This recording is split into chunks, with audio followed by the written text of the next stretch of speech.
What if I were to suggest that you play a key role in the awakening world?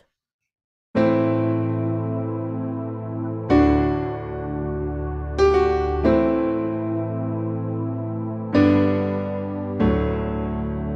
that you are watching this because you have heard the call.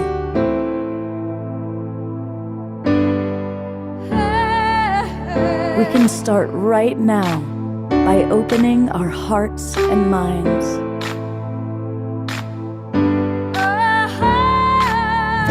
Welcome to the awakening world.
Good evening, everybody. I am Love Coach Scott Katamas, and welcome to the Wednesday night edition of The Awakening World. Did you know that before you were even born, you received a genetic download of the trauma of your ancestors going back as far as 7 generations? That's about 350 people that were carrying their trauma. It's part of epigenetics. And learning how to work with epigenetics, which is a very new science and a very new understanding, is huge. And we have with us tonight 3 incredible experts who have been studying it and helping people work with their epigenetics. So it's going to be a really amazing and a very important show. So pull up a chair, get ready to maybe take some notes, get ready to learn about this incredible new science. Now, before I do that, though, I do want to welcome all of you who are watching on the different Facebook pages. And tonight is the first night of our newest partnership. We are now working with Humanities Team, originally founded by Neil Donald Walsh, who wrote Conversations with God books, and my good buddy, Steve Farrell. And we're going to be on Humanities Team through their platform on all of our shows from now on. So welcome those of you watching on Humanities Team. And of course, welcome everybody watching on Facebook or maybe on Ellen Steinfeld's YouTube channel.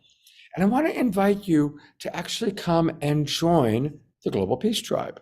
It's really easy to do that. Just go to globalpeacetribe.com, globalpeacetribe.com. You can learn all about the different shows that we do. And then click register for the new season. And this will take you to our registration page. We do 3 or 4 shows every week with amazing co-hosts, important topics that are informational, inspirational. For example, here's the show we're doing tonight, Understanding Epigenetics While Honoring Our Ancestors. That's a really important part to this, at least from my point of view. And then on Saturday night, we're going to be celebrating this weekend, but Saturday night and Sunday is kind of a special weekend. We're celebrating 3 full years of doing Global Peace Tribe shows. So we've got a lot of our favorite luminaries coming on, a lot of our favorite co-hosts will be with us. So it's going to be kind of a special and unique show. So join us. And when you join, you're going to get the Zoom room links to all of our shows for the next 3 months. Again, we do 3 or 4 shows every week. And the thing about that is you get to then come into the Zoom room where you can interact more directly with all of us. And we always put a lot of links into the chat box while we're talking. You're going to learn how to get more information from Geraldine Orozco or Carrie Bailey or Maria or Omoshar. And so coming into the Zoom room is the way to really interact with us. And you can do that just by registering and joining the Global Peace Tribe. All right. Well, you knew her previously as Krista. She is now Morea Love. She is bringing more love into our world. One of our favorite co-hosts, and somebody who is really turning me on to a greater understanding of epigenetics. Welcome, Morea. Thank you so much, Scott, and welcome everyone. And I'm just so excited to be here to bring this topic. And I know it's been something that, Scott, you and I have talked about for quite some time now. And you have been such an incredible fan of mine and just cheering me on to really bring my gifts and offerings to the world. And so I just want to thank you, in front of our entire tribe, because you were just in the spirit of collaboration and helping all of us rise into our light, into the purpose and the services and gifts that we're here to bring to the world to help humanity rise to, the awakening world, right? So I'm so excited to be here because my journey around epigenetics started, 5 or 6 years ago. And I had my own health scares that brought me to looking for alternative solutions out of the Western medical system. And through that, I found epigenetics, and that there's another piece to the puzzle that we can utilize to identify things that can impact our health in the most positive way for us to have, more vitality, more energy, better sleep, more productivity, and, just more of what we're here to be, to be limitless, to be the divine human that we're here to be. And we do that through all these beautiful tools that we have now, thanks to epigenetics. And, one of my greatest teachers has been Dr. Bruce Lipton. I'm sure many of you have heard of him, the grandfather of epigenetics, over 30 years ago, identifying in a lab that we aren't predestined by our DNA, that lifestyle factors, the thoughts we think, the food we eat, the air we breathe, all these different things affect our genetic expression and who we are and how we express. And so we get the opportunity to use this tool to turn on and turn off these genes for optimal expression. And through that, my health has certainly been improved in a huge way. But I also took a much deeper dive into spiritual epigenetics, the part about what we're bringing tonight about how our ancestry and how what those before us in our lineage experienced, achieved, is part of who we are and what's expressing in our DNA. Sometimes it's good, sometimes it's bad, but it's all here for us to say, wow, in this lifetime, it gets to be something that, I choose to say it starts with me, and I'm going to make a shift in my lineage by saying yes to my highest expression. So that's what we're going to dive really deep in tonight. And I'm so excited to be accompanied by Carrie Bailey, one of my dearest friends, who's just really an expert in this area as an epigenetic health coach. We're both certified through Epiron Zoe, which means limitless life in Greek. It's an Austin-based company that certifies those of us who are really interested in epigenetics to actually coach around epigenetics. And not only is Carrie an expert in the nutrition and health aspect, but she also is specialized in the endocannabinoid system. And she has a deep understanding as well about the ancestral aspect of our DNA and that part of what is happening so that we can clear and become our highest expression. So grateful to have her here today. Welcome, Carrie. And then, of course, in addition, we have the incredible Geraldine Orozco, who I just had the opportunity to connect with, I think just a month or two ago, Scott, when you had her on the show. I was on as a guest that night, and Geraldine began speaking, and I'm going, who is this woman? I need to know her. And just blown away by, what she knows intuitively about DNA as a clinical psychotherapist, an epigenetic psychotherapist. Geraldine, I hope I said that correctly. So thank you so much for being here. And we can't wait to hear you also bring your expertise around this topic tonight. Beautiful. Yeah, I'm excited about meeting Carrie, Geraldine, every time she's been on the show, or I've even watched her on Portal to Ascension. Mhm. She is truly a very wise soul, so we're really blessed to have you with us, Geraldine. Thank you, Maria, for those wonderful introductions. And we are going to go straight to my co-pilot, our beloved brother, Omar Shah, who always gets us off to a great start with music, Yes, opening our indeed. show and closing our show as only he can. Namaste, everybody, and aloha. And I was wondering why life was such a slog, and now I know. I've been carrying 350 people on my back. Holy smoke! Shoo, shoo, shoo, shoo. So I am what I am, and this is a song called "What More Can I Be Than What I Am," and hopefully we'll get some clues tonight on how to become completely clear. How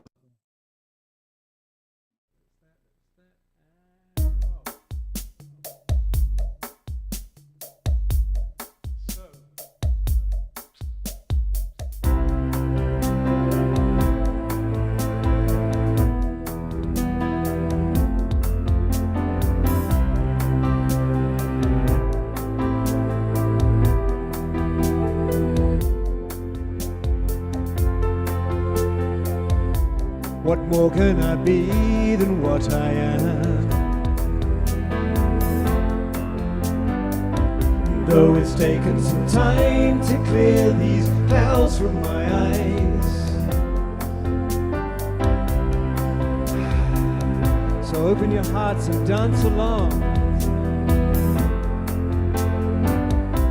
I'm thinking it's time to stop that same old song. So hear me now, I am in love with the world around me, and I will hold her in my arms, and lift her with my dreaming, da da da da, and lift her with my dreaming, da da da, and lift her with my dreaming.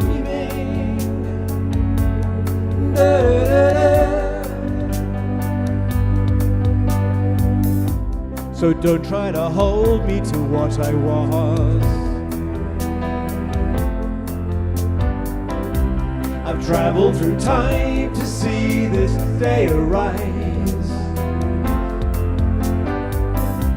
The love that I am is here for you. So open the door and let the sun shine in. I've come alive, so hear me now. I am in love with the world around me, and I will hold her in my arms, and lift her with my dreaming, da da da da, and lift her with my dreaming. Da, da, da, da. I left her with my dreaming. Da, da, da, da. Ba, da, da, da, ba, da, da, ba, da, da. Ba, da, da, da, da, da, da, da. Ba, da.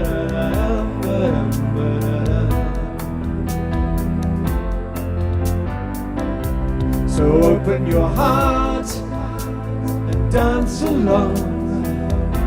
I've come alive, so hear me now. I am in love with the world around me, and I will hold her in my arms, and lift her with my dreaming. Da, da, da, da. And lift her with my dreaming. Da, da, da, da. I lift her with my dreaming. Da, da, da, da. What more can I be than what I am? What more can we do?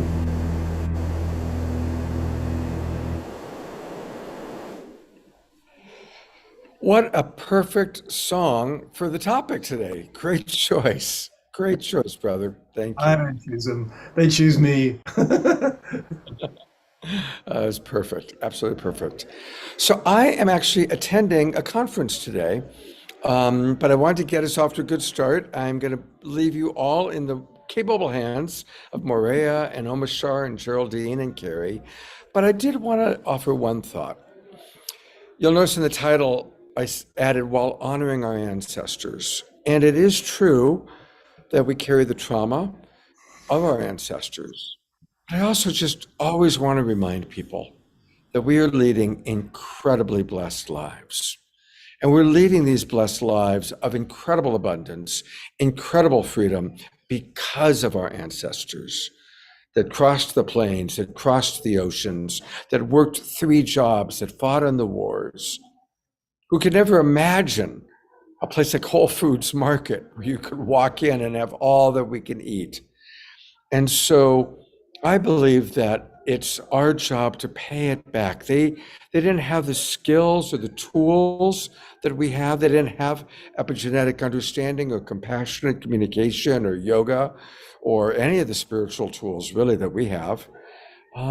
So we pay it back by learning how to honor our ancestors, by healing those wounds, by evolving, taking the freedom that they've provided us and the abundance they've provided us. So I just wanted to put that in there as my big thought. And with that, I am going to turn it over to my dear friend and our host for the evening, Maria. Thank you, Scott. And I couldn't have said it more eloquently what you just shared. So let's all twinkle Scott as he exits our evening as well. We're going to send you some love and just enjoy this time with the sacred family that you have with you tonight. And we're just so grateful that you host the show, that you're so committed. And, you know, you were like the master multitasker. And like I mentioned before everyone came on, just he makes things happen. So thank you for setting us up for such a beautiful call and gathering here tonight. Yay, My so- pleasure. Thank you. Mhm. So as your co-host this evening, I just think we should just dive right into the topic. And we are going to be bringing on Carrie Bailey. Carrie Bailey and I have known each other just a little over a year. And it was about a year ago, she came to me through the company that we were both are certified through. And the way she presented with the extreme amount of detail and also passion and like care for this topic just radiated through the Zoom meeting. And so I just knew I had to know her. And now it's turned into a beautiful opportunity that we get to work together and support each other. And she has some incredible insight to bring in this evening about this ancestral transgenerational epigenetic topic. So let's go ahead and bring you on, Carrie. And we're going to go ahead and pin you here so you can share a little bit more about yourself, your journey, and open us up for the evening on this topic. Hello, I'm honored to be here. I have a passion for epigenetics, and when I heard that we were doing honoring our ancestors, I thought, oh yes, transgenerational epigenetics, one of my favorite topics, something that really started studying about 15 years ago when it was more of a theory than an accepted scientific belief.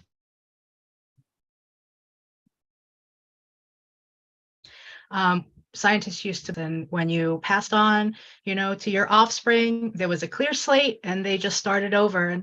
And now we know that that's not the case, that, generations before us set, I like to look at it this way, that our ancestors whisper their wisdom and experience to us through epigenetics. And that is truly the adaptation that brings us to where we are right now. And, we talked a little bit about the trauma. And sometimes we can say, oh, well, we have higher cortisol levels because our ancestors went through genocide.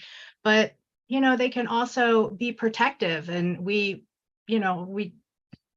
breeze over that. We're handed so much through immunity from our relatives and ancestors. And, we pay that forward into future generations. I just always like to think that, when I was just an egg inside my mother, my epigenetics was programmed by my great-great-grandmother, my great-grandmother, my grandmother, my mother.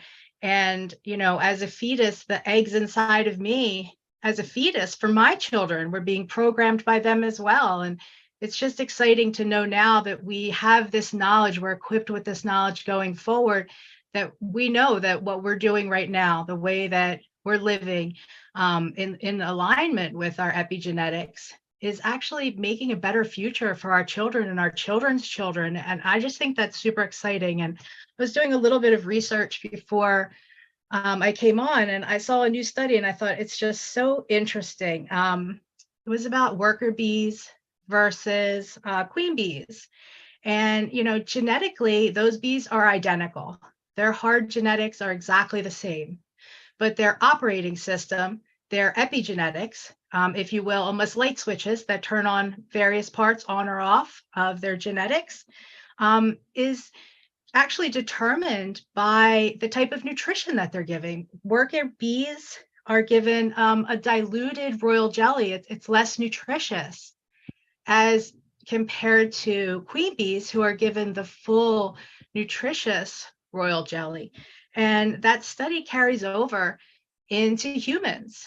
If we are not providing our bodies at an early stage and throughout our lives with the most nutritious, the most in alignment with our epigenetics food, then we're actually turning on genes that might not be optimal for us. So by being able to know what we need, which we can do with epigenetic testing, we can give ourselves exactly what we need going forward, and we can bring into alignment our epigenetics with our current place in this world.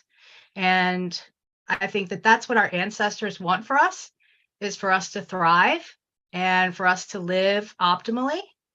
And that just excites me. Amazing, Carrie. That sounds so interesting about just the queen bees and and the worker bees and the difference. So I find that fascinating, and it just really is a great example for how we operate as humans ourselves, and how we can be, we can upregulate our genes, downregulate our genes based on how we give ourselves nutrition and the thoughts we think, and so much more. So absolutely. And why don't you go ahead and just share too? I mean, we talked a little bit about, a deeper dive into this the other day, where we were talking about even culturally, the type of background we have culturally.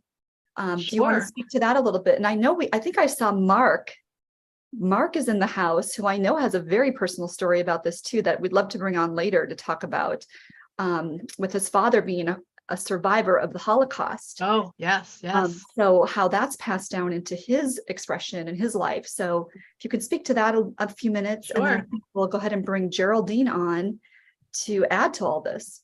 Absolutely. Yeah, ultimately, in our past and with our ancestors, lots of people did not have ideal situations. There were genocides, the Holocaust, slavery.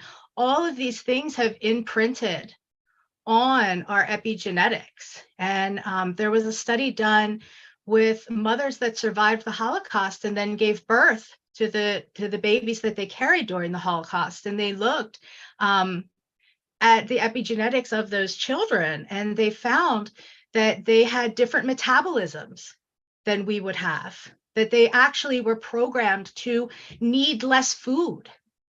So their metabolisms were very slow, and they had higher cortisol levels, and they actually wound up having obesity, because even if they were consuming such a low amount of calories, their bodies were told, this is how you have to be able to survive. And, when you look at that, and even, with slavery, we have higher cortisol levels within that community. We have, dopamine issues that can lead to addiction. We see a lot of that within the endocannabinoid system, with the genetics within the endocannabinoid system. When I'm interpreting those genetics, there's specific studies that say, if you are an African American, it is different. It is not an ideal polymorphism because of that transgenerational imprinting, that tragedy, that trauma that has happened. And I mean, the first time I read about all this, I just sat there and cried, and I thought, oh my gosh, we really expect that everyone from every cultural background should always be just the same, and we all have the same things going on, and we don't.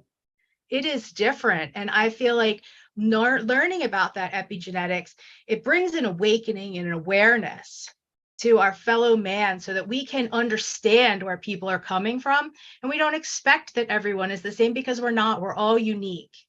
And with those things, those traumas, there are positives that come from that. Whereas we deal with stress better if you have lived transgenerationally with all of that trauma. In today's time, you can deal with stress better. Some of those genes are expressing. So, I don't like to talk about the negative aspect of it. I think there is certainly an awareness, and always we should acknowledge all of that. But always know that we can shift those epigenetics into an optimal expression. And I think another exciting thing is that, I don't know if everyone knows, but when we're part of a community, when we come together and we have these conversations, it actually upregulates our genetics, so that right now we're all expressing our genetics better than we were before we got here. Wow, Carrie, that's amazing that when we come together in unity like this, Yep. it's a shift within all of us. I mean, it is just the human heart grid coming together, and how there is that electric connection between all of us. And when we do that, how collectively and in a collaborative way, we are able to share ideas, come together, be greater together than we are alone. Absolutely. So, Yep. so We're healing the community right now. And I think that's super exciting. Yeah, I couldn't agree more. And, when you were sharing that too, it just always brings me back to knowing what our DNA says about us and what we can do to turn on and turn off genes helps us assign meaning to the choices we make, whether it's the food we eat, the kind of exercise we do, changing beliefs. And like we even talked about earlier this week in our meeting, a new biological understanding of ourselves. Yes. So it's so powerful. So thank you so much for your beautiful words. So eloquently said. And Omashar, let's go ahead and bring on our beautiful guest, Geraldine. And we'll go ahead and put Geraldine's bio in the chat. And Geraldine, what do you have to say about all this? And just bring your divine wisdom, because I know so much of it is downloaded from the divine and coming through you to help people step into their highest expression. We're just so grateful to have you here.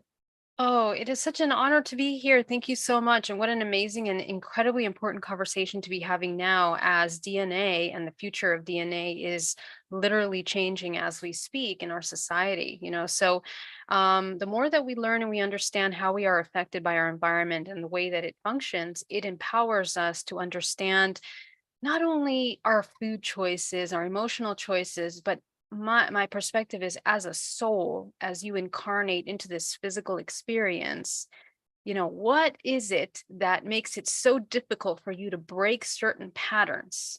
Because those are the things that, for all of us, those of you that are seekers here on the call, are trying to break certain patterns to make major life changes, to expand, to become more expansive, more loving.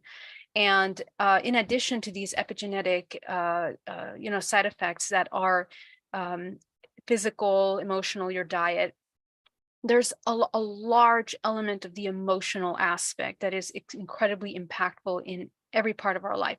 So I'm just going to really quickly share my screen here. I do have a teeny tiny little presentation that I want to share with you, just to give you some images. I'm very visual, so it just really helps me to have like lots of visuals.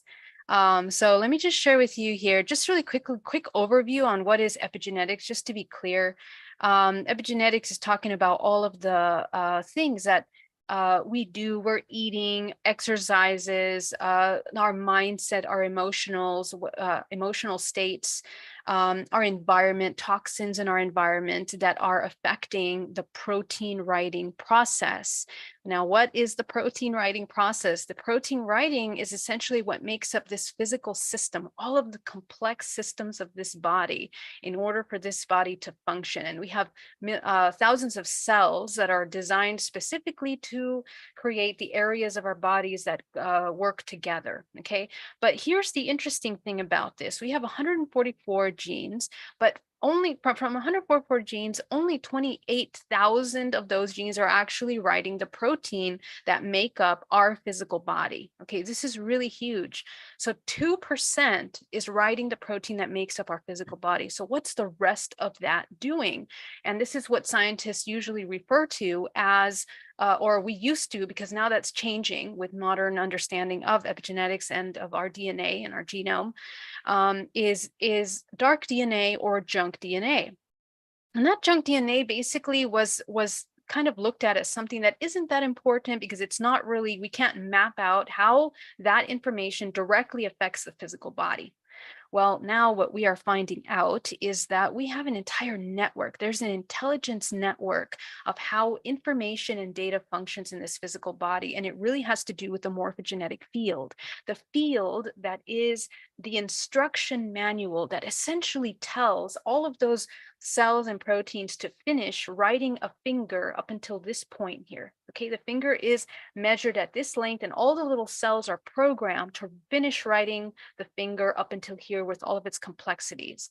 So the intelligence and the self-organizing order of this system, this biochemical, bioelectrical organism that we call our physical body, is just profound.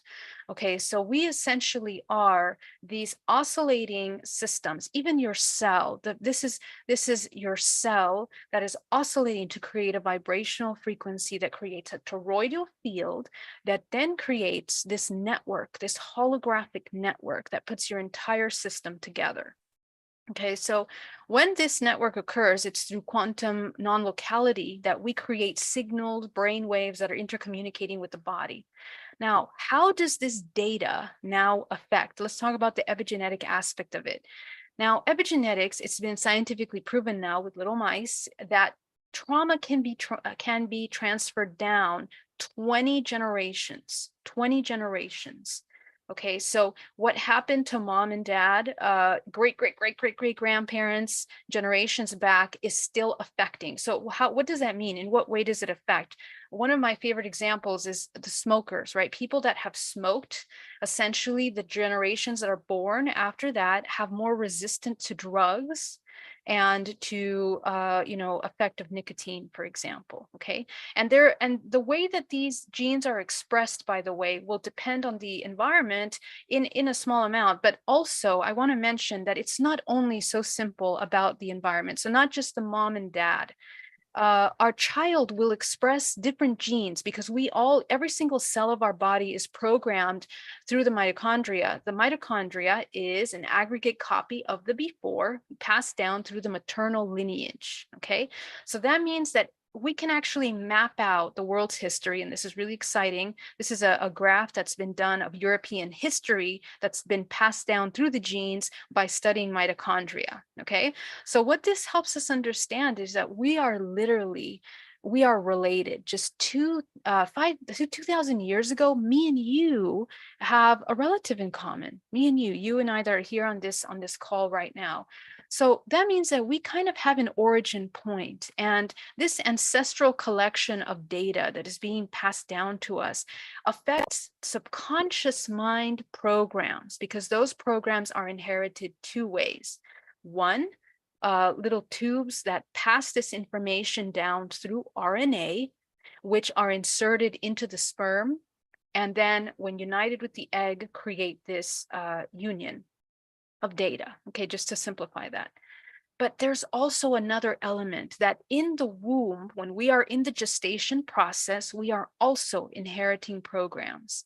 Okay, so that is passed down through something called cytosine, which is then inherited afterwards. Okay, so this is important because it means that not only our DNA is affecting who we are, but as we grow up, as we develop, especially the first 7 years of our life, we are forming the core programs that are building and the building blocks for our emotions.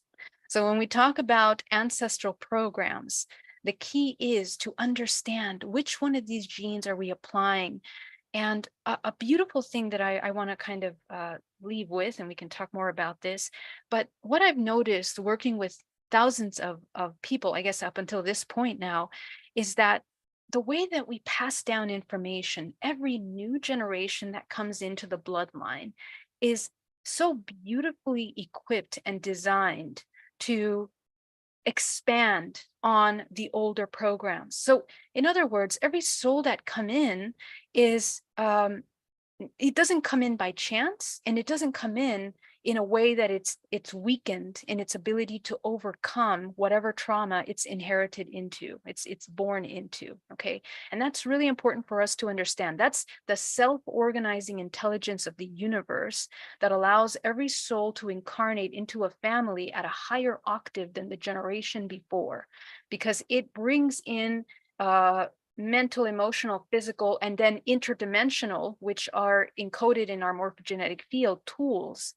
in order to help it progress and evolve the gene pool at a larger impact. So I will stop there. That's kind of like my biggest message, and I can break that down at any point.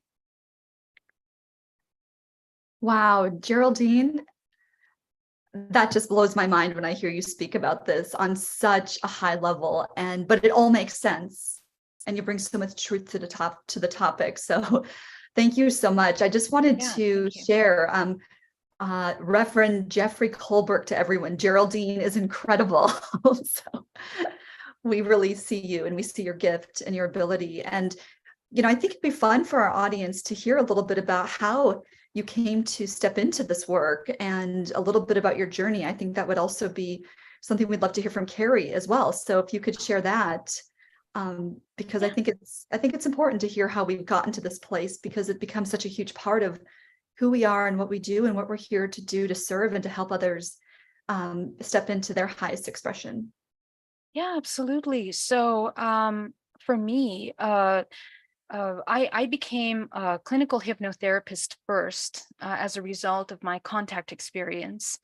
My contact experience shattered my paradigm because I didn't believe in interdimensionals or aliens, you can say, or extraterrestrials in the way that we perceive them. I now call them interdimensionals. But as a result of these experiences, they really led me to question what was reality, how do we function, and what really asked me to ask the questions about epigenetics is that I discovered that this is something that was intergenerational.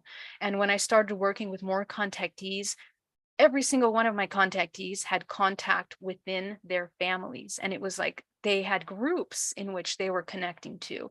So some people were connecting to Arcturians, let's say. They kept seeing blue beings and they would have different names, but this was also inherited. So the question was, when these families, like in my family, we didn't have any of these conversations about these beings ever until I came public with my experience. How is it possible that this information passes down and it affects us in such a powerful, profound way that shifts our paradigms? And most of us, we don't share this kind of spiritual opening with each other because it's very personal. And of course, we have a lot of judgments and ideas. But these are the questions that led me to research about consciousness and about epigenetics and what is being passed down, how it's being passed down. But in addition to that, with psychic abilities that were activated as a result of that contact experience, it helped me to navigate, in a sense, in a way, remote view and travel into these interdimensional realms in my physical body and others in order to understand how this information is passed down and how it expresses itself psychologically and subconsciously. So that's kind of how I came into the work that I'm doing. Yeah. Wow. And I just know a question came up for me as you were sharing Yeah. that too. I mean, we always hear about these other worlds as extraterrestrial. So can you explain how you came to seeing it and understanding it as interdimensional so that we can all receive that download as well? Yeah, that's a big topic, but we'll make it short, Okay. because I guess it's a matter of understanding the nature of our reality. You know, when we look down at our finger, we think that, you know, there's just a surface, but if you would zoom into that and magnify it, it's almost like an entire universe is there within your finger. There are terrains, it looks like mountains and valleys, and, you know, down to the cellular molecular level, you begin to understand that matter isn't really exactly what we think it is. It isn't a solid, an absolute solid state. And so when you put that into context, we are essentially existing in multiple dimensions. We are experiencing multiple dimensions simultaneously at every moment. And you can even explain this as when people are, you know, aware of ghosts or beings, or, you know, they see those sequential numbers, for example. We are in a constant intercommunication with our environment that transcends perhaps our logical mind. And it's a symbiotic relationship that we're kind of co-creating reality. So a lot of the experiences that we actually have a tremendous amount of input into these experiences. And I think I build that kind of theory based on working with hundreds of people that are having such specific experiences with interdimensionals, that for example, when I went into the craft, I was activated with these psychic abilities. So that is a shift of every part of my body, and the way that I perceive reality was changed in some way. And the way that you can explain this is that my frequency shifted in a way where now it's almost like you can see another range of light or another range of color. You know, it's almost as if you can see that. So a lot of experiencers have that experience. They activate aspects of themselves that are beyond the normal vision of range. And we have many ways of perceiving things. We have many senses. We have to learn how to utilize all senses. I call them the higher faculties that we have in order to interact in these dimensional planes. So rather than thinking of extraterrestrial, because if you stick to the terrestrial aspect, you have to really take into account the physics of this Earth. And when we see a UFO in the sky, for example, we understand that the way that it moves is beyond our understanding of physics. So we kind of have to begin to formulate another way of looking at these things. Our physics is limited in explaining this. And it's dimensions, portals, and black holes and white holes that we are kind of merging in and out of, in a way. So Yeah. I hope I made that kind of clear.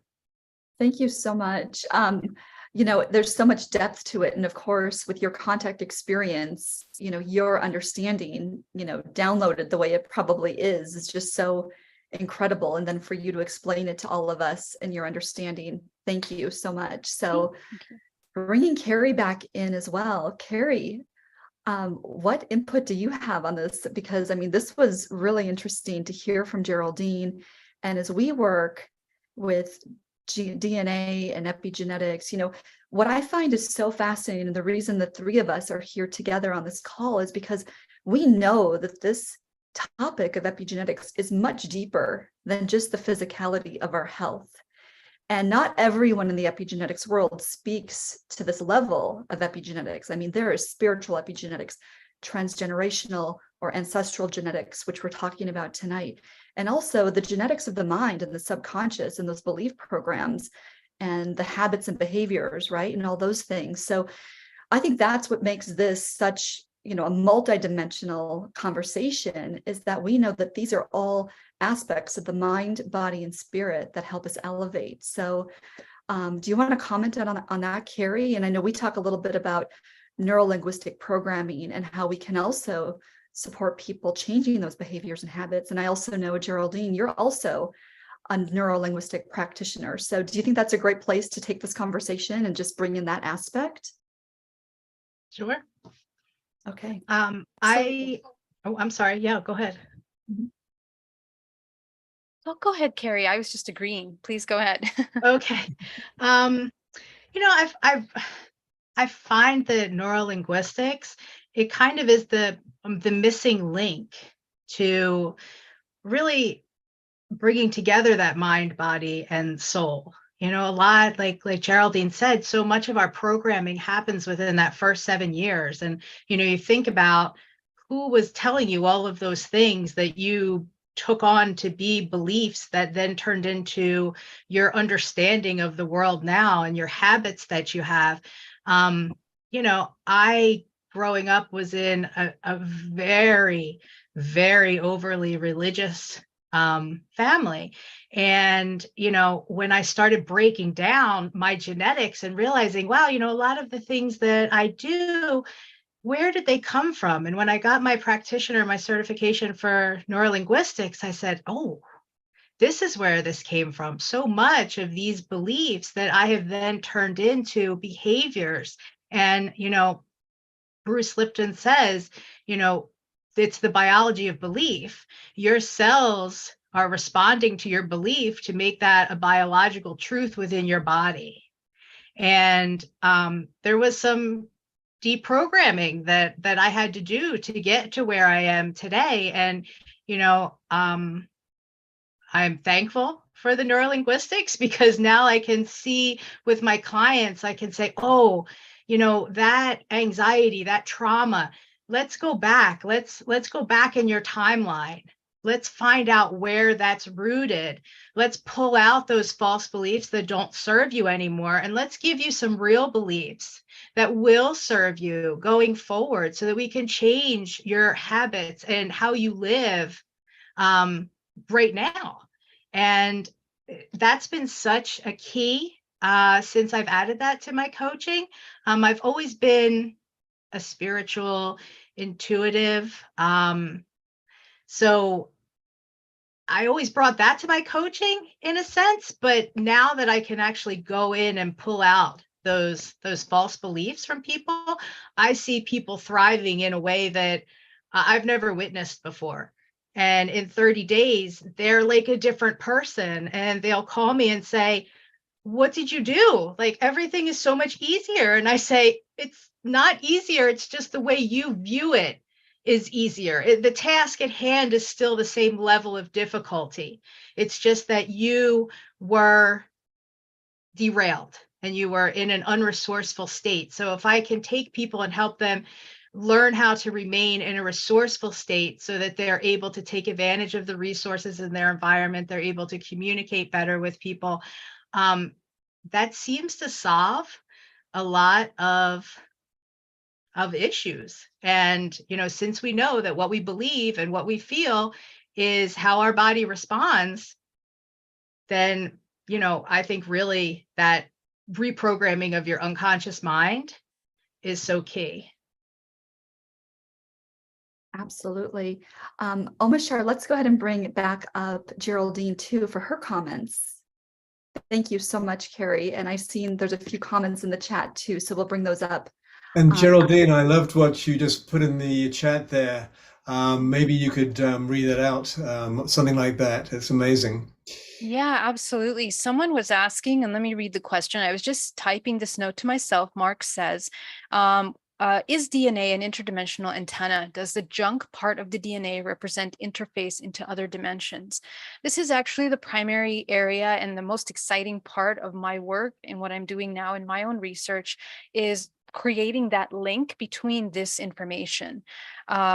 It is very much functioning like an interdimensional router in which we are essentially storing memory. Okay, it is stored. And an example of that, DNA is holographic.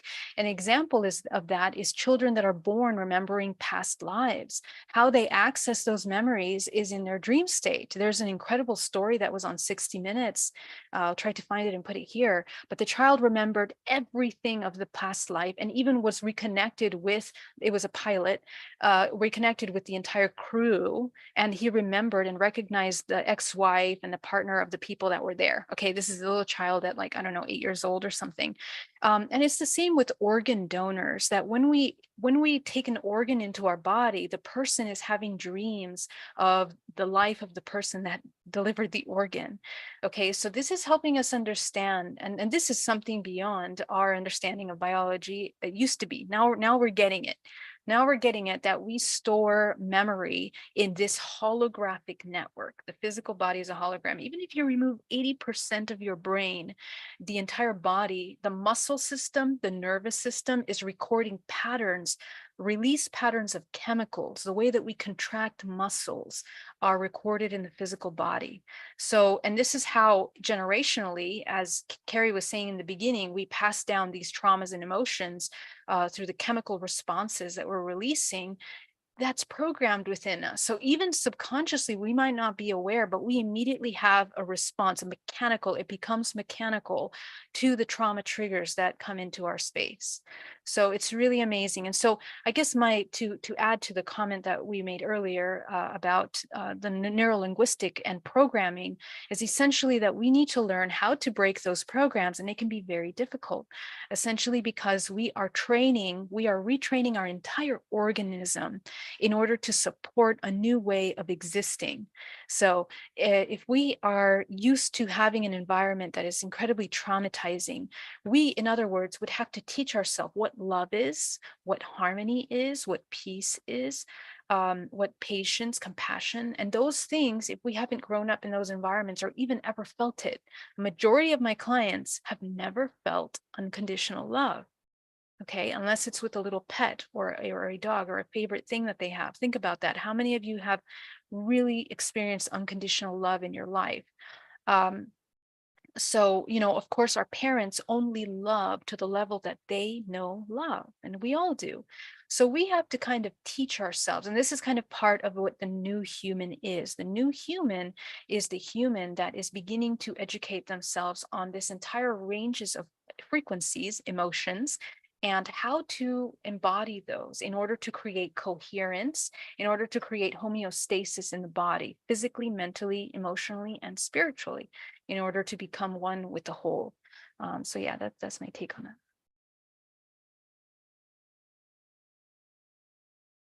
Thank you so much, Geraldine. And I see Mark even making the comment here too. I think, Mark, you're such a great advocate for this topic because of your own personal experience. Because of your experience, you also recognize these topics in your own personal life, and as you navigate your life and integrate and integrate with other people, even in your work. So he says, when I play music for Alzheimer's patients, it seems like their brains engage in a holographic way. A small part of the brain seems to entrain the rest of the brain to stimulate memories and physical ability and neural pathways. So, Omashar, thank you for bringing up Mark. Mark, we love that you have such a passion for this topic as well, based on your experience. I think it'd be great just to hear from you and maybe share with, the tribe a little bit about your experience, and certainly, engage in this conversation with Carrie and Geraldine and I. Well, it's been a long road.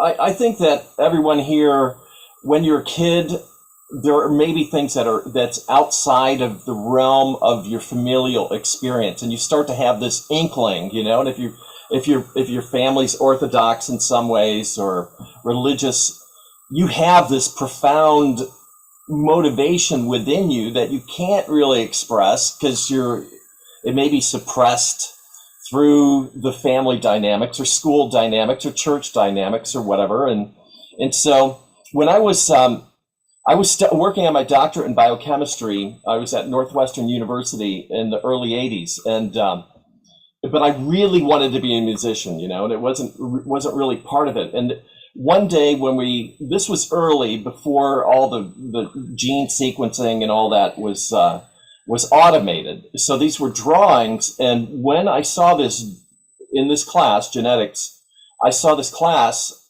and I saw the way genes fit together. And then they started to really create the body, to create cells and to create the body, and also create the template for everything that, you experience. That's what DNA does. And I looked at my hands and I said, I have to be a musician. I'm not going to study and get into this and just learn how to just probe and dissect it more and more.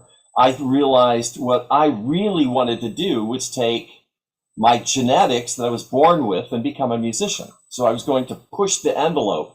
And then later on, through life experiences and also moving to California, where you can be as much of a hippie, tree hugger, spiritualist as you want to be, you know, it's safe to begin to express what would be latent spiritual tendencies, because it's, you know, we break through in our own ways.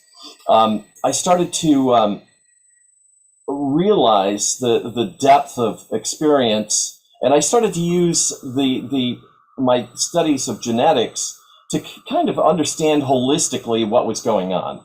And I've always been attracted to instrumental music.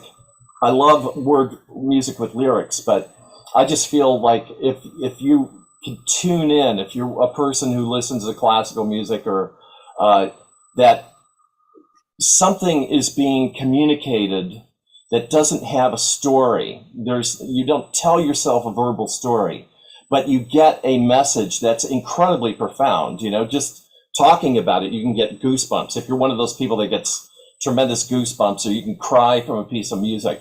Now, a lot of times, the music that people hear is part of movies. You know, the Star Wars soundtrack and Princess Leia's theme and all that. It just seems like the wave of emotions that music will release, it's almost, you know, it's like positive adrenaline, you know, like if a bear shows up at your door and you live by Lake Tahoe right now, and a hungry bear is at your door, adrenaline, you know how fast that stuff gets released everywhere all at once. And so music can do the same thing, you know, and I realized, wow, this is healing, and it's healing, and you can tell yourself about it so much, but the words fail, you know, so you have to just get to the point where you begin to experience it through feeling, you know, and the limits of your ability to feel. And then I became a conductor, and I would conduct theaters and shows, and I was seeking, through the experience of running a show and being a conductor and having an audience and having all these people that are trained, and you rehearse every moment of a big show, you rehearse every second 100 times. So you have this bit of information that you assemble in real time, and what you're doing is you're basing that on feeling. You know, you can speed up a phrase, or you can slow down a phrase, or you can play something a little bit quieter for a moment, and everybody just leans in and listens and feels. So, and I think it's just another way of pursuing love, you know? I think that's what it is. And so we have ways of separating ourselves from the experience of love. You know, I'm a thorny intellectual.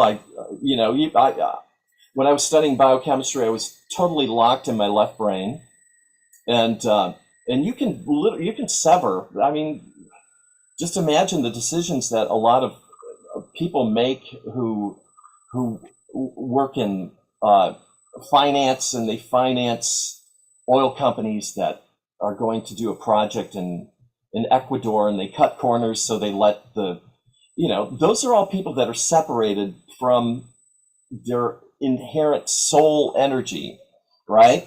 And so if you want to hang on to that in this world that we have, it does require commitment. You know, it requires commitment. It requires being in touch. And then after all this experience, I find out that my father, 25 years after he died, I found out that from one of his friends that they actually escaped from the Nazis and lived in the woods for 3 years. And so I was wondering, you know, what part of the makeup of this kind of eccentric but willful person that I turned out to be is directly attributable to the genetics, to the epigenetics of that experience, you know? And then, so I've been learning about that lately, and I've had some conversations with Maria about that. And, and then I think about reparation for slavery. Okay, so you can't ever possibly make up for reparations for slavery. You can't possibly physically give people back the wealth that was taken from generations of families. But I think that if the consciousness of reparation, if that's articulated and that becomes discussed in a society, all that pent up anger that's manifesting through white supremacy now and all that energy, that psychic energy could be released. It would just go away. Like you said, one of your clients says, everything's working out. I think that, when I hear Marianne Williamson speak, she's trying to get us to release that energy. And we know that it's locked up epigenetically, because I can't imagine, as bad as it is to be the victim of slavery, or to actually recognize that in your family were slave owners, and if you're a sentient being, you would almost have to work to sever that part of consciousness within yourself, And so I think that we're so close to it, and that's the reason why it's just bubbling up to the surface right now, So I think that epigenetics, if it can be discussed, and the thing that I like is that it's rational, yes. Science can prove these things, but the benefits can be great societal, great interpersonal benefits. And boy, I went on, didn't I? I didn't know that was coming out, but that's how I feel at the moment.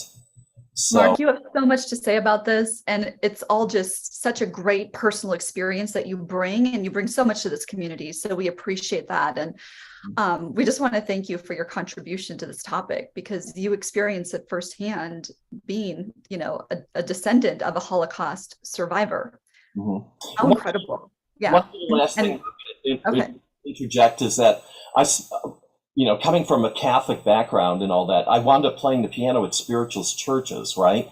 And I worked with some amazing virtuoso mediums, not who it seemed like they were reading part of your makeup, and maybe that's their DNA. We do know through those studies that DNA can be communicated, or thoughts are communicated through time and space. And so some of the things that I was experiencing, so my thing that one man's junk is another man's treasure, when they say junk DNA, is that the most arrogant statement that a materialist, dogmatic scientist could possibly make? It's like, we don't understand it, so why don't we just, it's pretty funny at times, and that's the reason why I'm glad that I did not stay in the laboratory. Okay, now I'm done. Thank you so much. And I know Geraldine has some comments, and I know, Carrie, this brings up the conversation that you and I had about slavery the other day too. So Geraldine, why don't you go first? Let's put the spotlight on Geraldine and Carrie to comment on this topic.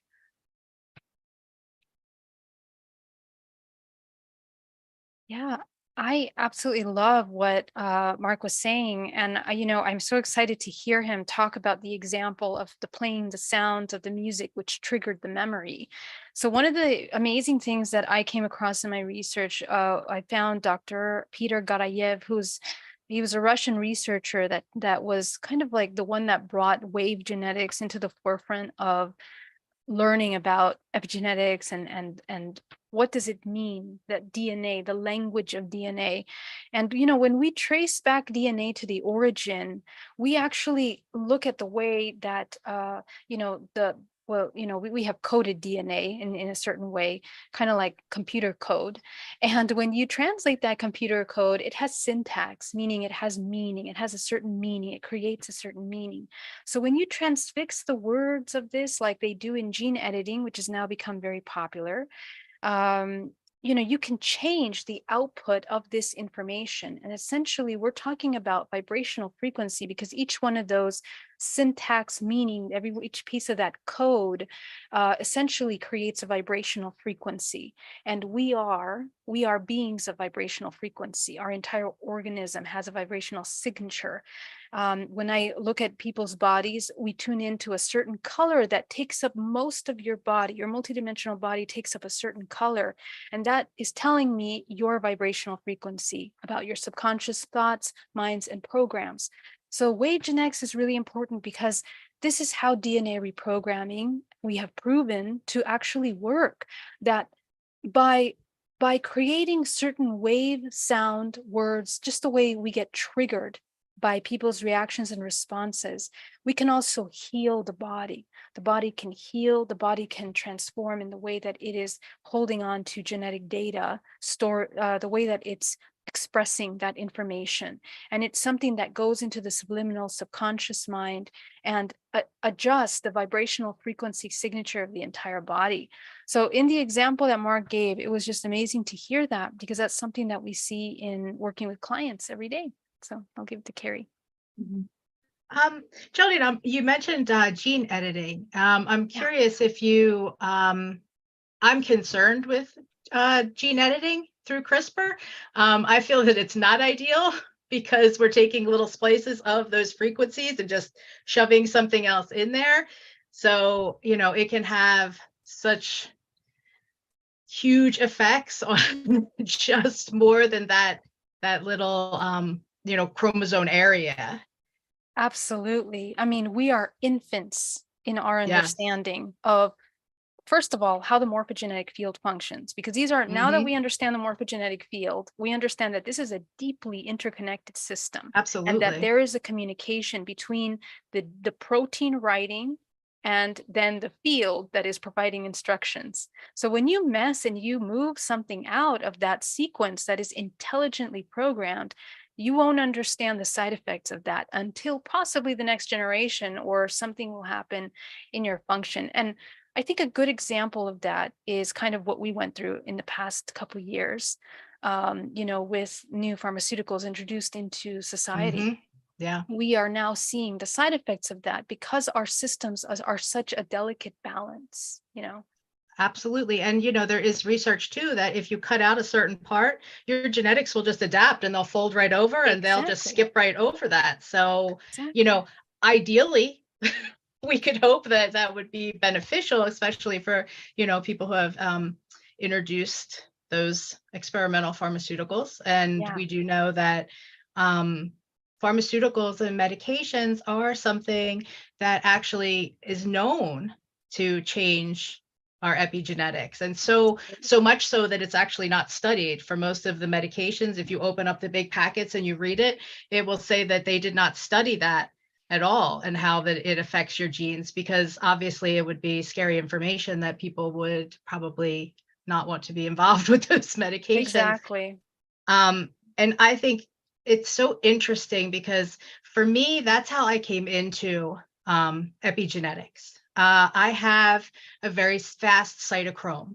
So medications don't work for me. So my whole entire life, whatever medication I had to take, you could basically open up that big paper and say, negative side effects, and that would be everything that would happen to me, because my cytochrome is so fast, then it breaks down the medications very sloppy.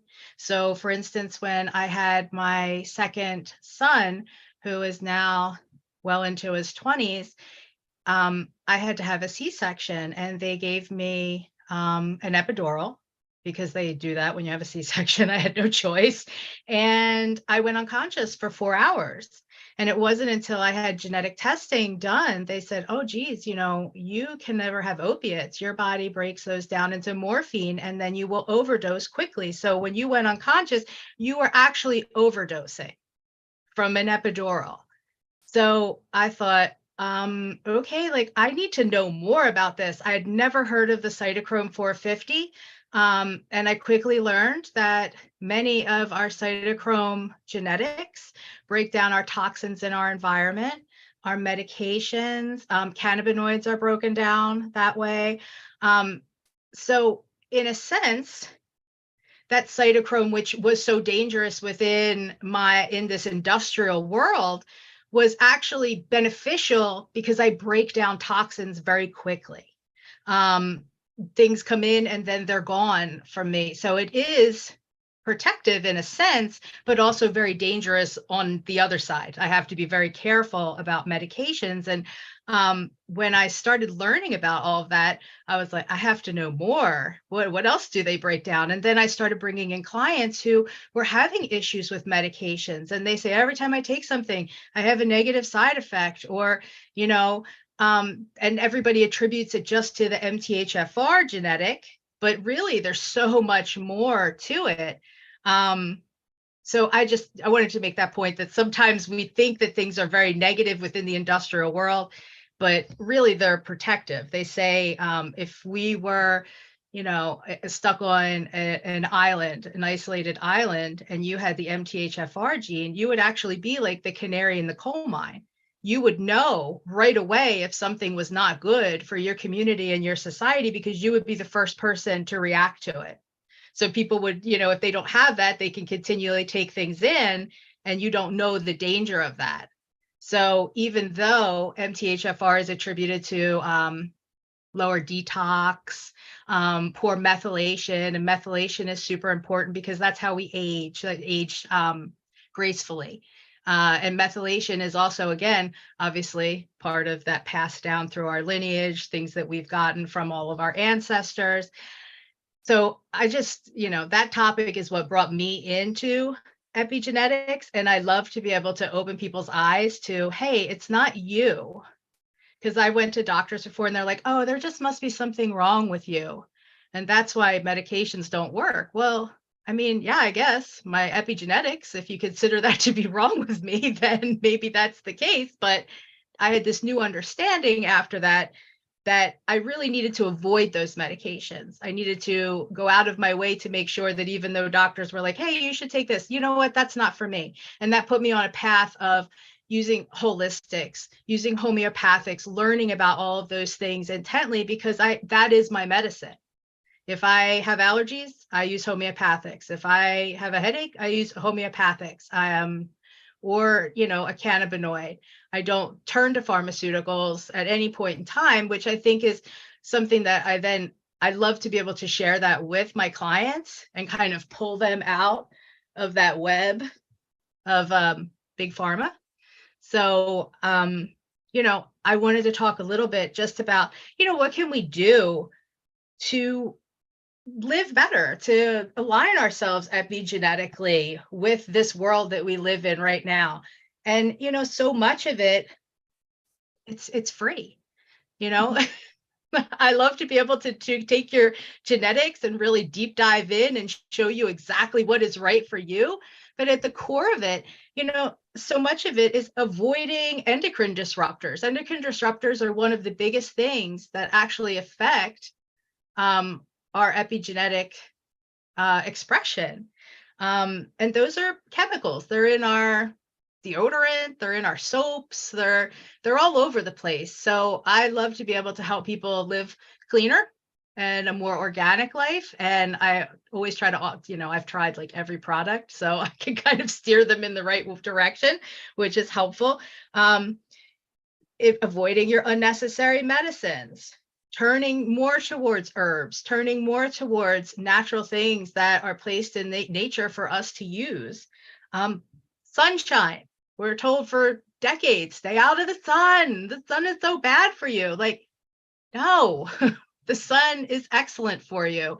Get out there 2 hours after sunrise and 2 hours before sunset.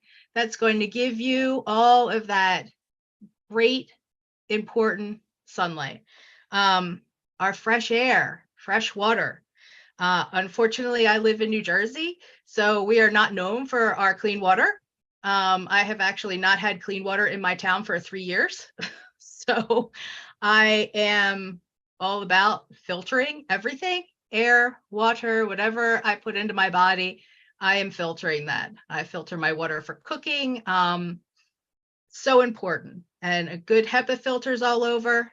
Get that junk out of your air. No matter where we are, we can always have cleaner air. Unfortunately, that's not a priority for our government. So we have to make sure that we're taking care of ourselves. A positive attitude and beliefs, how we view stress. If you view stress as, well, it's going to kill me, guess what? It's going to kill you. But if you're like, hey, stress is my response, that my body is gearing up to deal with whatever issue it is that I need to deal with, great. That is the way to view stress. It is the way you will live long if you view stress that way. Having a positive attitude, having beliefs that serve us. And like Geraldine said, unconditional love. Like, you have to love yourself unconditionally. So many times we're like, if and when I do this, and then I can have that, and then I'll be happy those are conditions. We have to love ourselves and love everyone else, unconditionally. And that is so important for how our epigenetics are expressing. Obviously, movement, exercise. When we exercise, we upregulate 7,000 genes within our body to an optimal performance. And it's something so simple. And really, when you think about it, we live in a world where people are sedentary. We don't have to go out there and grow our vegetables. We're not out there turning fields. We're not out there being physical because we have these wonderful things called computers, and they do so much work for us. So really, epigenetically, we're set to really move to be healthy, and our society has stopped that. So just basic movement will help you express your genetics better.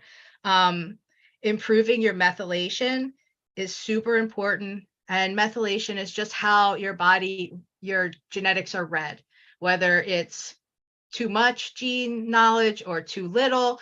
And methylation is just basically tags that are put on your genes to help you be healthier, age better. Methylation will turn on and turn off genes. So this is where genetic testing comes in, because with genetic testing, we can actually look at how you methylate. Are you an over-methylator? Are you an under-methylator? And a lot of that is just forms of supplements that you would take for your body to be able to use them right. So it's something so simple, but yet so important. And then really, one thing that is close to my heart is balancing your gut health. Your body signals to your epigenetics through your gut. Even your endocannabinoid system, which runs all of the biological process in your body, are controlled through your endocannabinoid system, which is a neuromodulatory system. So it's, programming and telling your body how to do everything it does. If you do not have good gut health, then you're not getting those proper signals. So, your fermented foods, your fiber, super duper important. I always have some other recommendations that I give to my clients based on their unique needs. But these are all just so important. It helps us live as best we can, and living our best life is really, to me, where we honor our ancestors and honor our prodigy. Can you all believe the knowledge that Carrie has regarding this topic? Isn't it incredible? I see Mark giving you some sparkles. Thank you so much. And I just want to do a quick share screen. It's been such an honor and pleasure to partner with Carrie, and we welcome all of you to go ahead and register at humanami.com for the free epigenetic mini course. If you were enjoying what she's saying and want to understand on a deeper level, go ahead and click here. We have the link in the bio or the chat right now, and you can go ahead and just enter your information, and we'll go ahead and send you the Zoom link. It's going to be on Saturday morning, May 20th. So a couple weeks from now, you can save the date. And if you can't make it, there will be a replay as well. And you can also go ahead and follow us at, it's just on my name, on my screen as well, at Humanami Health, both on Facebook and Instagram. So thank you, Carrie. There's so many ways we can optimize through epigenetics. And I know you've just touched the surface And what I'd also like to do right now is bring Geraldine back on to go ahead and share with us a little bit about how she sees us optimizing our DNA. So let's go ahead and bring Geraldine back on. Yeah, thank you so much. That was amazing. Absolutely incredible. So important. I also something that you said really made me think about this, that, illnesses, the root cause of illnesses, actually there is a major somatic root of illnesses, right? So when we experience illness, it is the body in disharmony, dis-ease, right? We come out of balance. And so what happens when we're not in balance, we actually activate what is in our DNA. And of course, in the DNA can be any number of illnesses and things that we're holding on to in our body. So our lifestyle, I guess the primary function of that is the emotional body. Because when we are not aware of our emotions, when we don't know how to master the emotional body, this is the charge, not only bioelectrically, biochemically, that begins to produce a series of side effects in the body that trigger either inflammation and illness in the body or health and harmony in the body.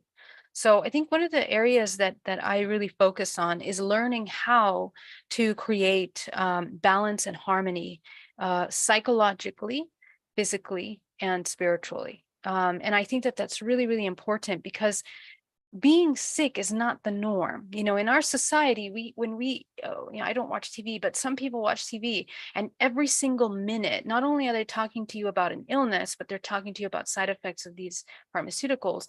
But, that creates a major program. And also, if you pay attention to the themes of TV shows, films, live shows, it is all about someone having cancer, someone being ill, and we have to understand that the pharmaceutical industry is so powerful that there's major lobbying and connections between creating social engineering of the debilitation of society, the immunity of society as a whole, and we aren't taught how do we build a spiritual, psychological immunity, and what does it mean to be healthy? Is it normal to be healthy? We have very little, unfortunately, examples of that, and the examples of those that we do see are very hollow, in that there isn't a clear understanding of the causes of illness. And so my area of research and work as a epigenetic psychotherapist is to understand, first of all, what are the patterns that we're running? Because what creates our reality is the subconscious mind, okay? And that subconscious mind programs how our nervous system is going to react, how our muscles contract in stress, how much stress we're embodying.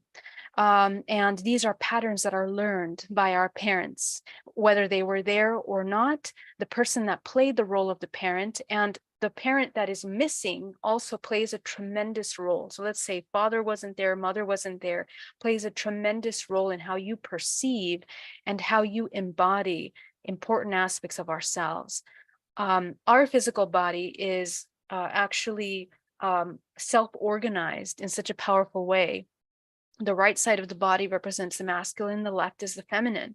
So when any of these and core subconscious programs are out of balance, it creates illness in the body. And what I discover is that people have more complications on the side of the body that is weakened in that subconscious perception, okay? When one of those aspects of ourself is out of balance, it creates problems in that part of the body, okay? So for example, they'll have this shoulder pain here on the right side, and they always get hurt, or they always have a problem in their tummy on this right side.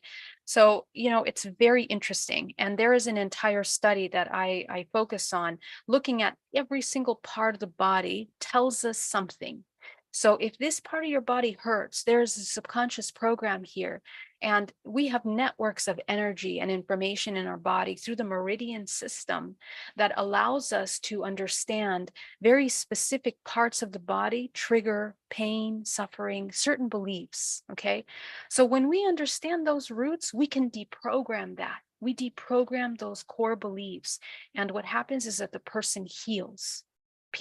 I've worked with people with cancer, people with terminal illnesses that have reversed them in a matter of months, rebalancing and creating harmony in their organism, and most importantly, in the spiritual realm. Because here's another thing. Remember that as a soul, you incarnate in this body in order to experience. And that experience is helping you evolve, not only you, but your entire ancestral lineage.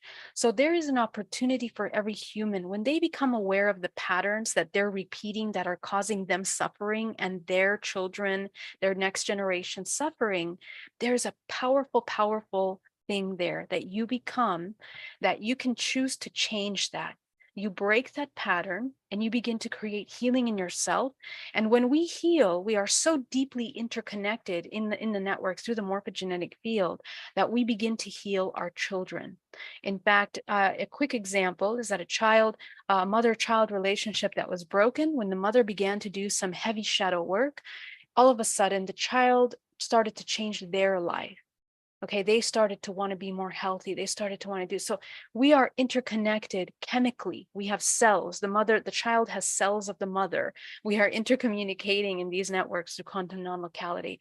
So as one organism, when you elevate your vibrational frequency and you heal the collective.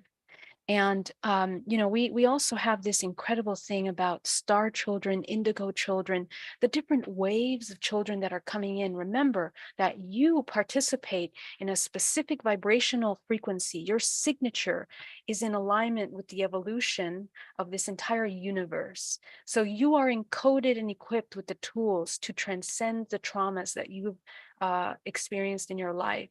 And when you apply them, you pull forward and in the entire human race. Okay, so my primary work is to, I guess, teach people and to show them how to do that. And actually, funny enough, before I was even invited to come to this talk today, I actually enlisted a little course on the cellular healing of ancestral trauma. So you guys are welcome to join me. It's in June, I think. Yeah, June. I think June the 10th. If you guys want to join me for that, you guys are welcome. It's a workshop, and we do get into deep, deep shadow work to try to break and work with those programs that are the ones that are hard to break. So Geraldine, would you like to share screen and bring something up that people can see? Oh yeah, sure, I can do that. Let me see. I can put too. Is it GeraldineOrozco.com? We can put that in the chat, Geraldine. Yeah, I actually have. Let me grab the link and I can put it in there. And then let me just open this and I'm going to People share can my register. That class screen. sounds incredible. I want to come. I want to be there.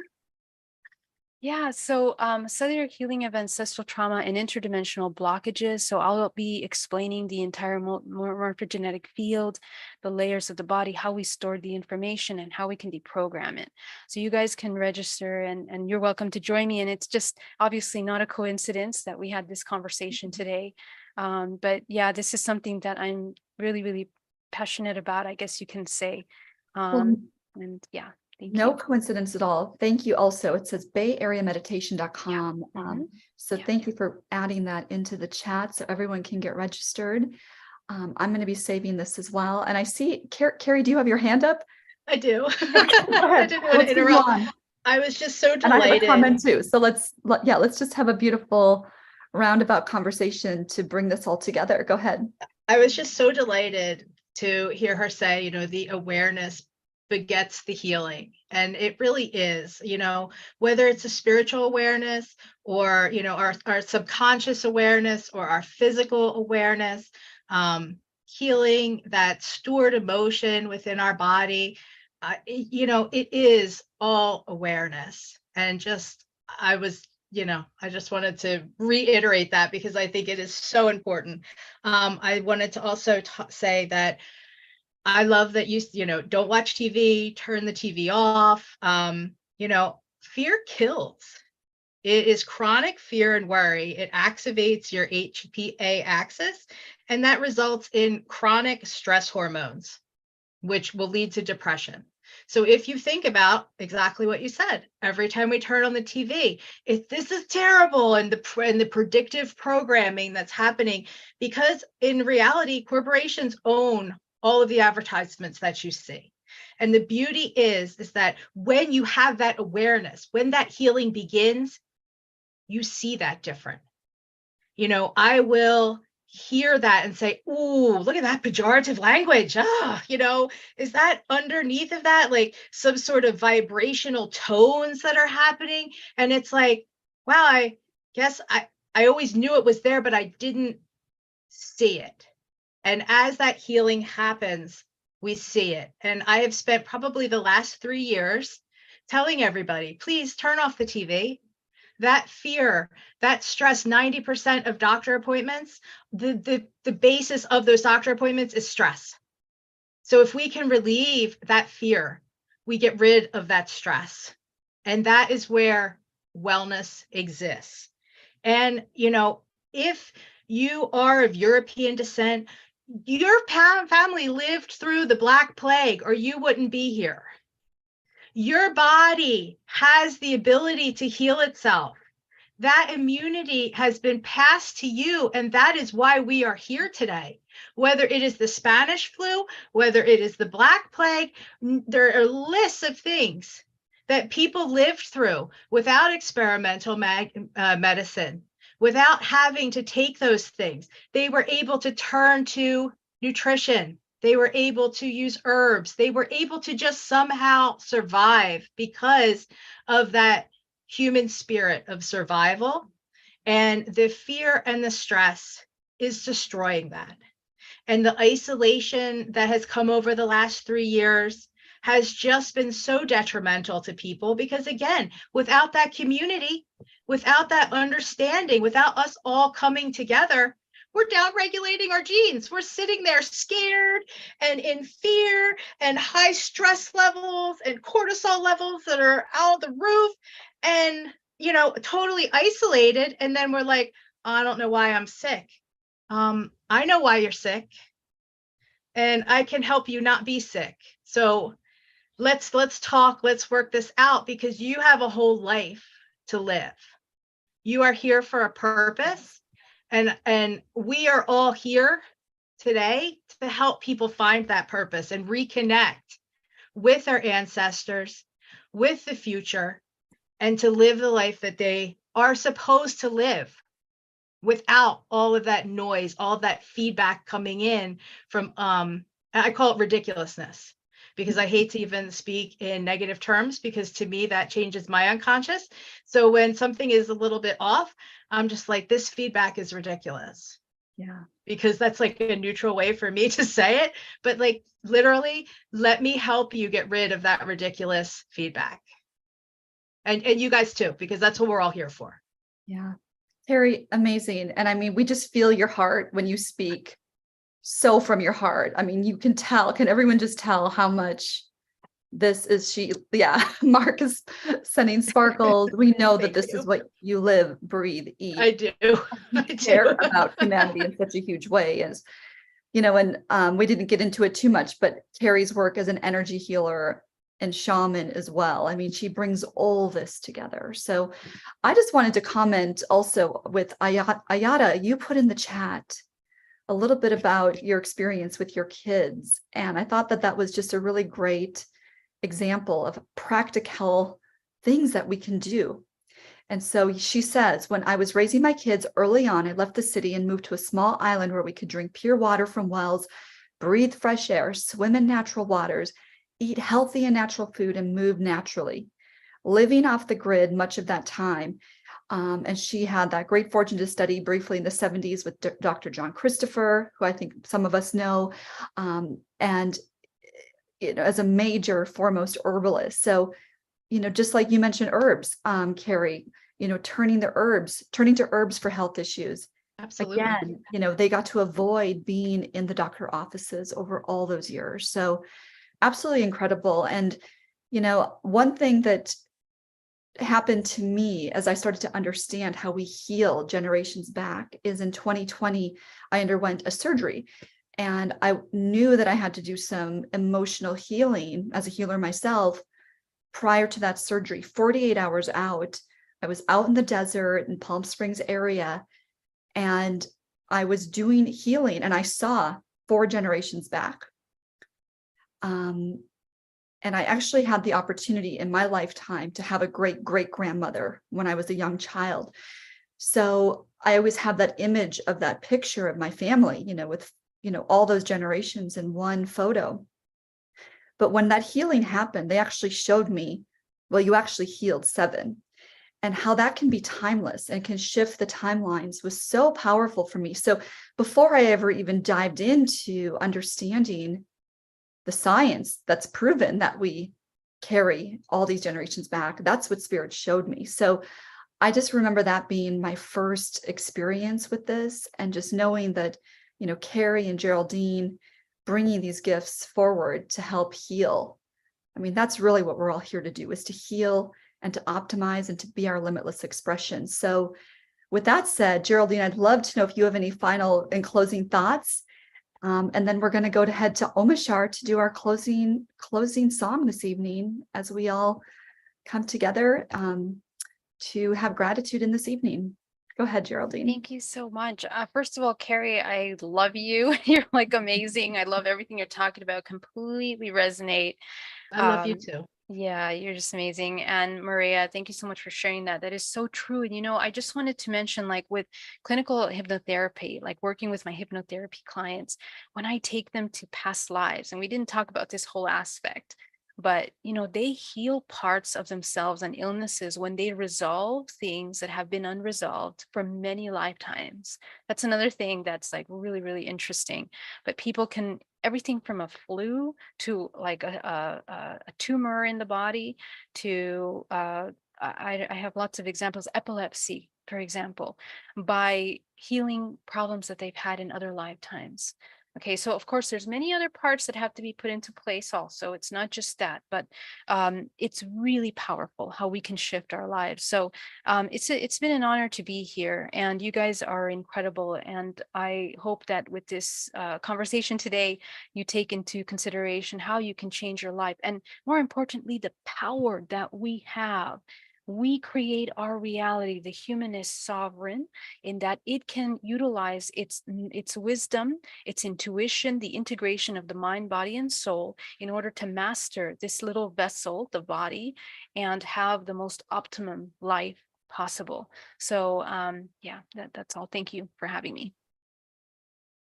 We're so glad to have both of you so much. And that said, let's bring up Omashar. Omashar, we are just so grateful that we have you to bring in. Yeah, time to digest. Night. It's unbelievable. Just hearing the information from Geraldine and Carrie, and it's like, holy smoke, there is hope for us. And so I'm going to play a little a song called "Love Will Lead Us," and then we can do a little wrap up after that. Feel free to spotlight anybody who moves. If anybody's still moving, Maria, that'd be great. Happy to. And we can all digest this incredible information that just all got downloaded to our DNA tonight, right? All right. So here we go. Okay.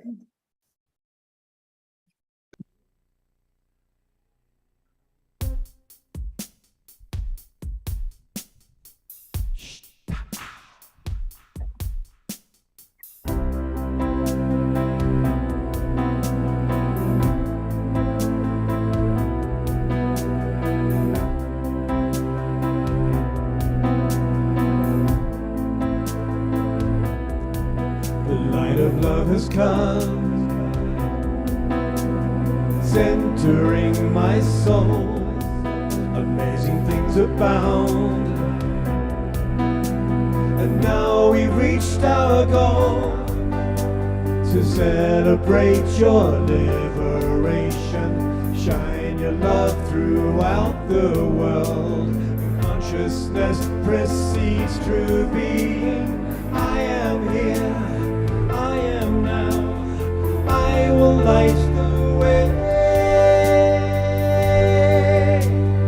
Our love will lead us on. Our love will clear the way. Our love will show the world.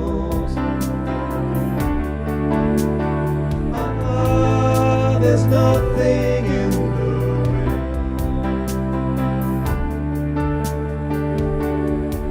Let go of stories on and walk into the new, free to be at last. So stand up and be true, and celebrate your liberation. Shine your love throughout the world, 'cause consciousness precedes true being. I am here, I am now, we will light the way. Our love will lead us on.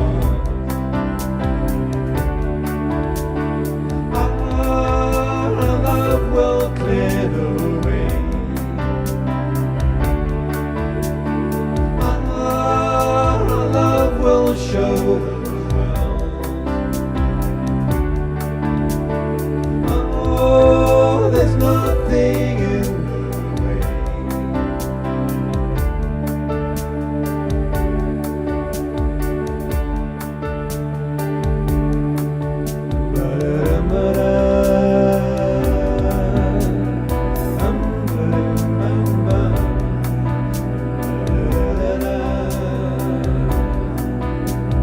Now we've reached our goal, and celebrate your liberation.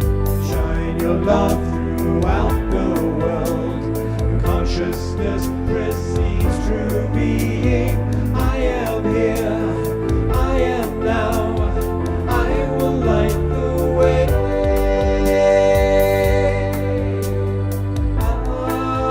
Our love will lead us on.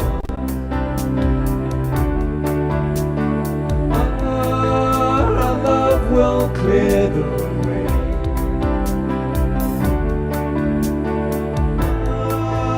Our love will show the world.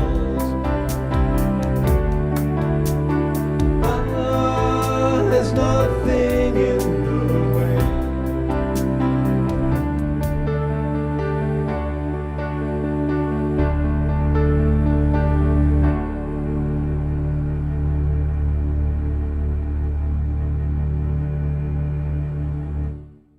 Wow, Omashar. You rock, Eleanor. Ian.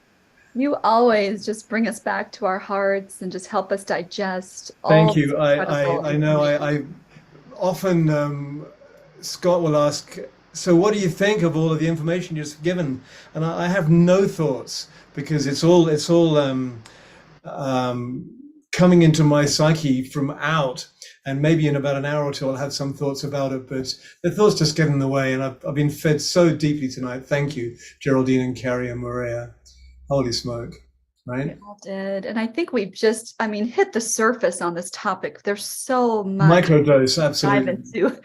Such a is. deep topic. And I love that there's opportunities for everyone here at the Awakening World to learn more, whether they're coming to Geraldine's course on ancestral healing and the activation in June, or where Carrie and I are going to be taking another deep dive into this topic on May 20th. So we'll go ahead and share those links one more time as well in the chat. So I'm going to quickly just bring up the poster for this weekend. Please Scott, do. I know he's looking over our shoulders, and Yes. we have an amazing celebration this weekend of 500 and X amount of shows that Scott has put on, initially with Deborah Giusti. And let me see if I can pull this thing up. How do I screen share? There it is. Okay. And yeah, can you see that? There it is. There it is. So on Saturday at 6 p.m. and Sunday at 10 a.m. we're going to have a long all-nighter. So be ready to be up with your blankies and your pillows and your and your kombucha and your Guinness, and we'll take you for a nice ride through the last 3 years. We have some amazing guests. So anyway, that's my plug for this, and back to you, Krista. Morea, excuse me. Okay. I'll Thank get you, used to it. Omashar. Again, we're just so grateful to have you here. Your dedication to this incredible tribe and show is just Well, so beautiful to watch and be part yes, of. and I think the dedication is within everybody on Mhm. this call, and all of us working with light around the world. The dedication is to the awakening, and so it's kind of like a no-brainer, really. It's like, Yeah. where else do you want to be but awakening? So yeah. Well, let's all send our love to Omashar, and we know we're going to see you this weekend again with your beautiful music and the way that you just hold so much presence and love for this tribe. We're so grateful. Thank you so much. And I think we just said, oh, yes, All right. Scott just said something. Great gratitude to Geraldine and Carrie. Yes. Any final thoughts, Geraldine and Carrie, before we sign off and say goodnight? No, that was amazing. Beautiful music, Omashar, as always. I love your music. And thank you very much, Morea and Carrie. It was such an honor to be here, and Scott for hosting. Thank you. For everybody here, much love to you. Yeah, I just say thank you for having me. It was an honor to share energy with all of you and to speak from my heart. And I just say awaken and heal. Absolutely. And thank you, Scott, for making this possible. And we'll all sign off to this beautiful tribe, all of us coming together and us raising our vibration and activating our DNA by coming together. That's what we did tonight. So beautiful. Thank you. Thank you. Much love. See you. Namaste, everybody. Good night. Good night.